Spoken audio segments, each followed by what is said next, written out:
Hello, Barry Anderson from Trade Ideas with today's edition of What Makes This Trade Great. Now, a little bit of a deviation, okay, because I'm going to talk about Facebook, FB. If you were in the trading room or if you didn't know this happened, right here, this is yesterday's 15-minute candle, okay?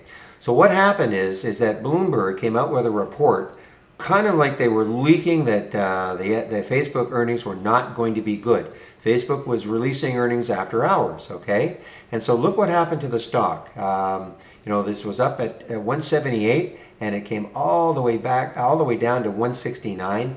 And then they came out and said, oh, we made a mistake. So great. Now imagine if you had been sitting up here, waiting for Facebook's earnings. Maybe you weren't going to hold through earnings. I never do, but maybe you were just kind of biding your time, and then all of a sudden that comes out, and you escape. You think, oh my gosh, I better get out, and you do it, and then they come out with that news. But then look what happened. It started to drift down again because I'm sure a lot of people probably thought, you know what? Maybe they weren't correct in releasing the news. Maybe it was some kind of a leak and they've had to retract that, but maybe it is going to happen. Whoops, all right. Maybe it is going to happen. So look what kept happening.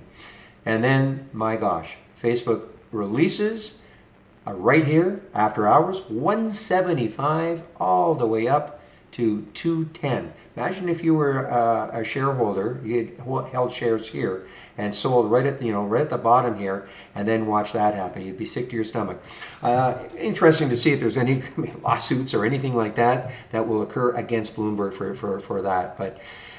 But so what makes the trade great? Okay, obviously an earnings play, and I think the market probably breathed a sigh of relief because I think most people, and including myself, weren't expecting great things from Facebook. We already went through the Netflix fiasco, and probably a lot of people thought, well, Facebook, the last earnings play they had, it dropped a huge amount. Maybe the same thing would happen. But anyway, that put a bit of a shot in the arm to the market. It did get up post-market up to 210. It did drop down to 193, but it is, it's attempting to hold that $2 or $200 level. So again, that has helped the market a lot. Of course, Apple releases after hours today, as does Amazon. So we'll have to see what effect those two earnings releases have on the market.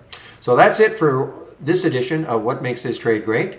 Again, if you have any questions for me, you can use this email address. And there is a link to the test drive that starts on the 16th to the 28th, I believe. It's 10 trading days, maybe the 29th of May. And you can sign up for that. And I'll open the room tomorrow at 8 o'clock in the morning, Eastern Time. Have a great evening, everybody, and we'll see you then. Bye-bye.